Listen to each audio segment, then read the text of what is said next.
the 25 out right there. Jeb slides up in front of his cousin in that middle lane, controlling the bottom lane now. 31, Blaine Perkins. It's just incredible to me. Every time we talk about Jesse Love or Austin Hill getting hung out, just wait 30 seconds because they cycle right back up to the front. You see Allgaier leads this with Hill behind him. You see Sanchez right here. Talked about how fast his car has been all day long. Allgaier, the reigning champ, got his 300th career top 10 last weekend at Las Vegas. All the things he's done in his career, he's never pulled into victory lane at Talladega, been close so many times. He leads Austin Hill right now, 32 laps to go. I thought that Allgaier did as good a job as anybody we've seen at being able to control the lanes with those faster cars behind him. Jesse Love trying to do it all by himself right there. That's going to be hard when they get to the straightaway. Right here, the momentum is going to be on the outside as he tries to side draft a little bit. I thought he would be a little bit more patient to wait to be able to do that with his teammate there, the 21 Austin Hill. Those two have done that in the past where they drop down together, leaving the leader a sitting duck. As Austin Hill dives to the bottom here. Speaking of sitting duck, it was the 7 car. It was the 7. He got so far out front, and then the 19 gave the 21 a huge push right there. This is what you don't want to see if you're the competition.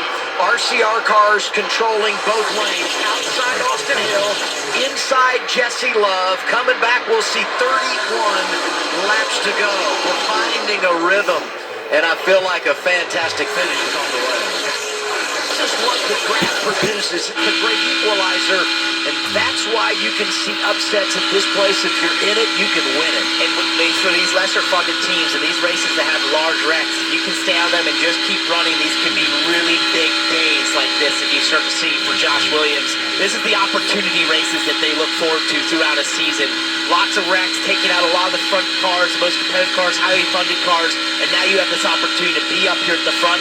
And who knows what happens here with everything that can occur here in the next 26 laps. You can hear Jeb Burton as we ride on board right here. You hear him kind of roll out of the throttle. It looks like everybody's just running flat out around the top, but you're not, because it surges. As he gets towards the end of the straightaway, he'll surge up on that car, and if he lags back and lets the car behind him get closer, it then pushes him forward. So a lot of throttle manipulation, and Parker talked about island hopping. You can't leave too big a gap to the car in front of you, or the car behind will do that, and it'll cost you a position. Wanted to do an update from that crash that we had there at the end of stage 2. William Sawalich involved, had a hard hit into the wall. He is awake and alert, but they have transported him to a local hospital for further evaluation, so we wish him all the best. 25 laps to go. And one of the things that Austin Hill will historically do when he's leaving these lanes like this, he's actually riding sometimes at part throttle, 50% throttle, even as low as 25% throttle, because he doesn't want to get pushed too far out and have a chance where Justin Allgaier can get a big run. And what does that do? It's causing an accordion effect to the whole pack here. As you see the two patches in 19, right there. Yeah. Well, as he'll catch 19, it causes an accordion effect constantly to the field, which is where you might see a mistake happen. So let's take a listen to the two's radio. Almost all single file now behind. I'll let you know when they start to back off. Well, I want to be the first one to leave the bottom. I know you do. I know the way you're built.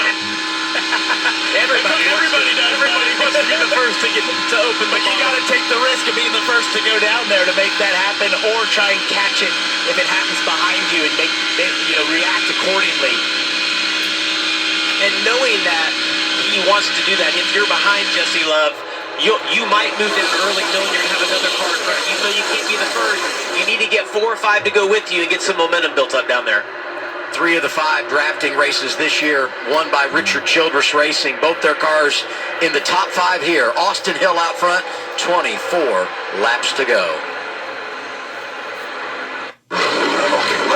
All the way to the back of the pack.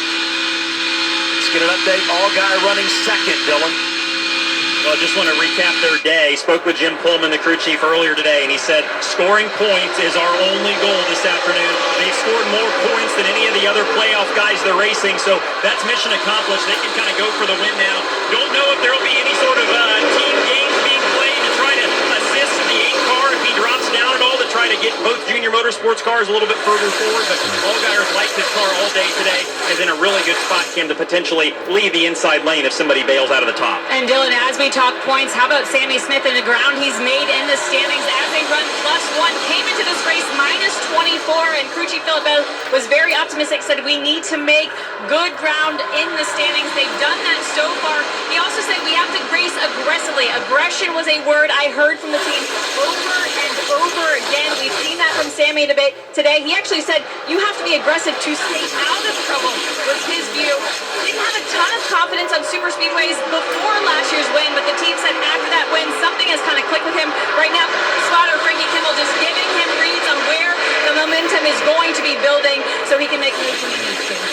Aggressive. I think that was the drinking word in the garage this weekend because everyone said it. It doesn't matter if you're playing offense, if you're playing defense, you have to be aggressive with your moves. And I feel like the best is yet to come in that regard as everyone tries to make something happen. Christian Eckes drops down. Nick Sanchez finally has a friend there. They're fighting the side draft here down the backstretch. They can't get anyone to drop down with them. It's such a helpless feeling there.